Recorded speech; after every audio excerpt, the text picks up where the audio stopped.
Good morning, folks. This is Greg Judy at Green Pastures Farm. It's another beautiful day here in central Missouri. And I just moved the bull mob. And I'm going to show you all a little trick that I'm doing to keep the bulls, or it could be cows, or it could be sheep, whatever, anything that's grazing. Heck, it could even be goats. But there is a little trick I'm going to show you to keeping your stocking density high. Now, I do want to cover something here. So, our cow mob, the cow-calf mob, they're being moved twice a day, morning and night. And the bull farm over here, it's a little further from our house, and we got other things we can be doing besides moving a wire all the time. And so what we did with the bulls is we're moving them once a day. I do it in the morning, and I'm letting the boys, young men, handle the cow-calf, and they're calving right now. And so they're dealing with that, and I'm dealing with the bulls. But we haven't had any rain. And so basically through March and April, we've had 4/10. And for spring flush, that's not a lot of moisture. And so what I'm trying to do is ensure that the animals do not go back and re-graze where they were yesterday. And so I'm actually keeping in a back fence. And the reason I'm doing that is to maximize total recovery of our plants that are being grazed today. So today, they're here, and tomorrow, I've got it fixed up where there's a paddock over here, and I can just roll a wire back and fasten it to where I was yesterday, and I've got a lane. So I'm gonna explain what I just said. So this morning, I came over here. Okay, this is one side of the paddock. As of yesterday. You can see the graze line down through there. That goes back to the water tank. Okay? You can see the graze line going this way. I've already taken the post up. So it was energized right here. I just took a pigtail and put it on that wire. I wrapped my wire around it and energized it. I'll show you how I do that, possibly, if I can do it and film at the same time. I'm not sure that's going to happen. But basically what I did is I rolled this wire back, clear back over where I just pulled the mineral into their paddock. The mineral was up on that hill over there.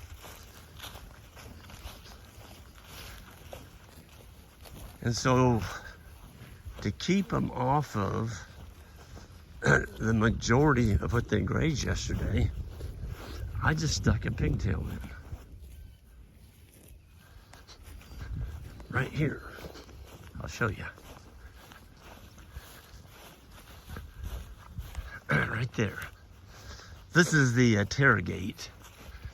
These are the new ones they've come out with. We really like these. It's easier to hang the reel on right here. I hang it right there on that surface. If I have time, I can do it with one hand.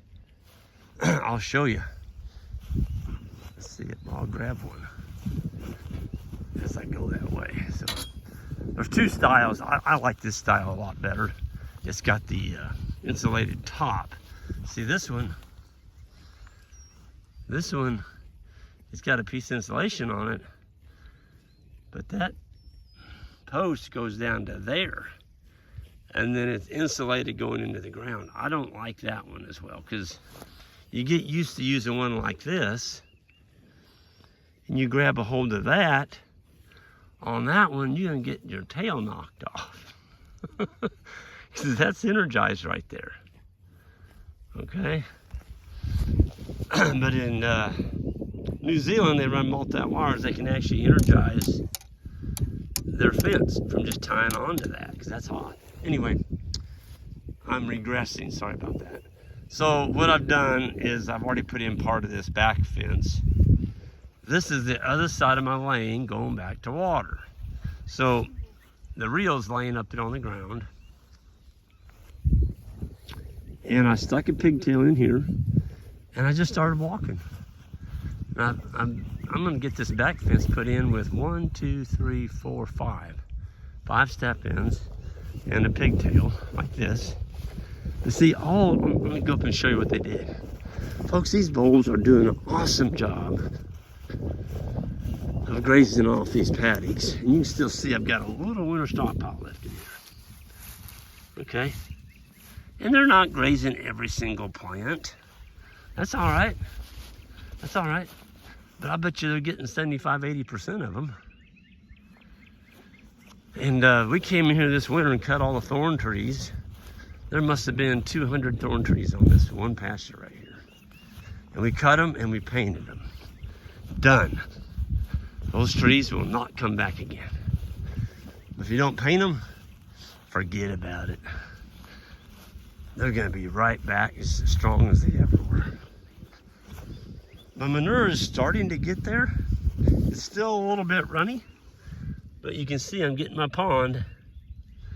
I'm starting to get my little pond in the middle. There's still more runnier ones than I like, but it's coming.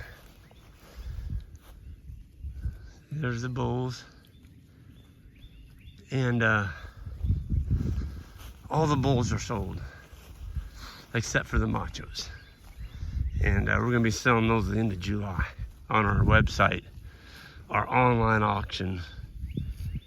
And yeah, there's gonna be some good ones. Anyway, look at this. Look at how them bulls mowed that. This is one day, 64 bulls. They nailed it. They absolutely nailed it. But if you notice, they didn't graze it to the dirt because they're only on it for 20 or 24 hours. Look at that. I've still got a lot of top there. Top being solar collectors.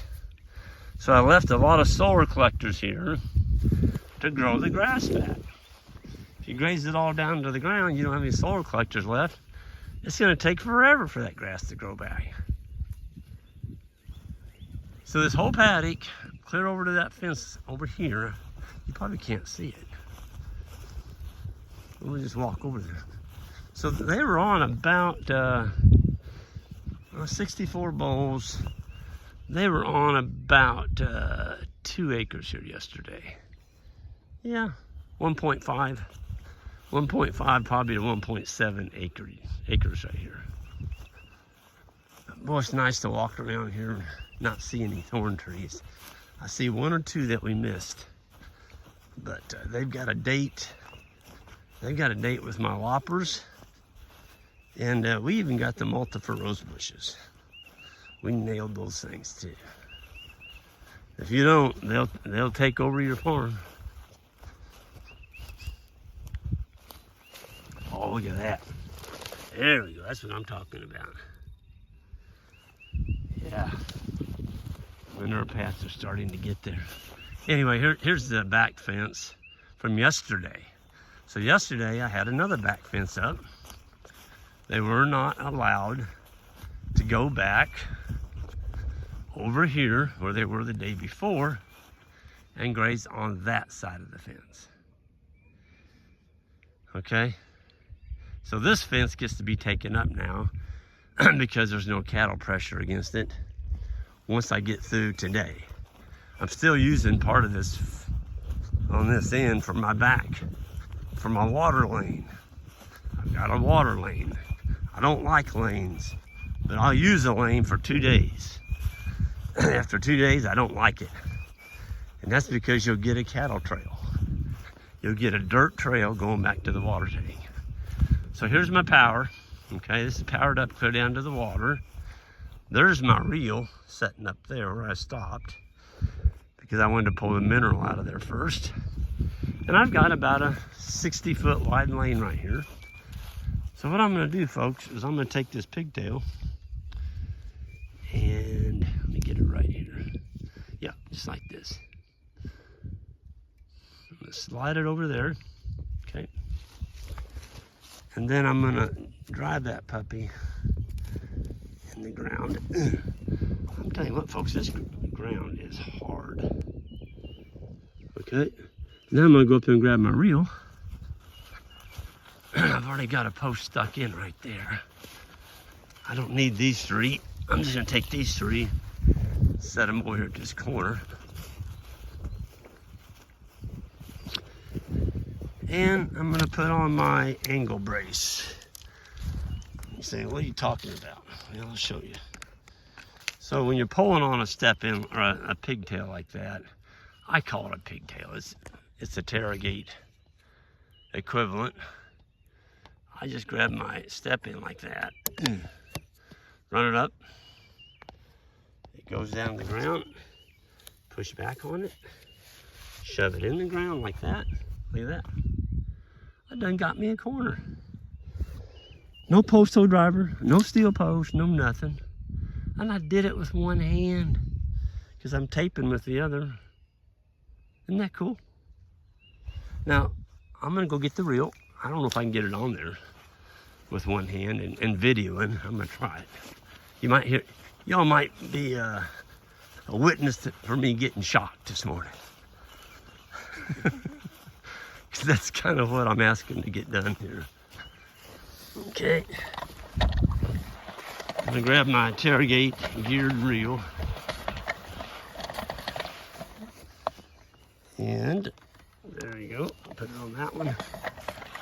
So I'm finishing my water lane right here, folks. And I'm also keeping them off that whole 2 acres they were on yesterday. Man, I am getting all kinds of emails this morning flying in on those steers that I posted last night. And second person this morning bought them. Bought the whole bunch. So I need to get that taken down off my website. Anyway, so here it is. I can't do it and tape. Well, I'll tell you what I'll do. I'm gonna kind of do it. I'm gonna wrap it with one hand. There we go. And I'll redo it when I quit taping it. So basically all you do is you grab this and you run it down through that slot, okay? And then you run it back around the post 3 times and you hang it. When you're done, it's hanging right there. Right there. It's not touching anything. It can't sit there and pop. It's not on the ground. And trust me, it's energized. Simple as that. Now, when you go to take that reel off there, folks, do not touch that. You got to touch the handle. Anything plastic, you're safe. But if you touch any metal part of that reel, you're gonna wake up really quick, quicker than a cup of coffee will wake you up. Okay, it's gonna hurt. We've got 7,500 volts on here, and this is a solar charger. And I think I looked in the box the other day. This one is 16 joules. It will light you up. Okay, it'll light you up. When we leased this farm, we were down to like 700-800 volts, and they're just the previous landowner, and he admitted it. He said, Greg, it just got overrun with brush. He said, I just couldn't take care of it anymore. That was one of the reasons he sold it. And so the boys and I came in this winter and we nailed it. We cleared the entire fence line all the way around this farm. And we were cutting out trees as big around as my wrist that were touching the fence. Thousands of them. So yeah, when you get that much brush on an electric fence, you're not gonna have any voltage. But trust me, we have voltage now. Woo-wee, look at that, boys and girls. Wow. That's out of one of the bowls. Oh gosh, look at that. Looks like pumpkin pie. Put some whipped cream on that puppy. Anyway, I'm gonna go ahead and get out of here. I've got quite a bit going on today. We're taking in our last 10 bowls to get semen checked. Yesterday we got 22, I'm sorry, Wednesday, I had 22 out of 22 pass their semen. But now we got to wait on the results for the trick, and we also test for yonis. Not very many producers test for yonis, but it's just another disease that they can possibly contract, and I don't want to sell a compromised bull. So that's where it's at. I'm going to get out of here, folks. Everyone have a good one, and we'll see you down the road. And if y'all get more rain than you can need, just send a little bit up here in mid-Missouri. We'd appreciate it. Thank you all.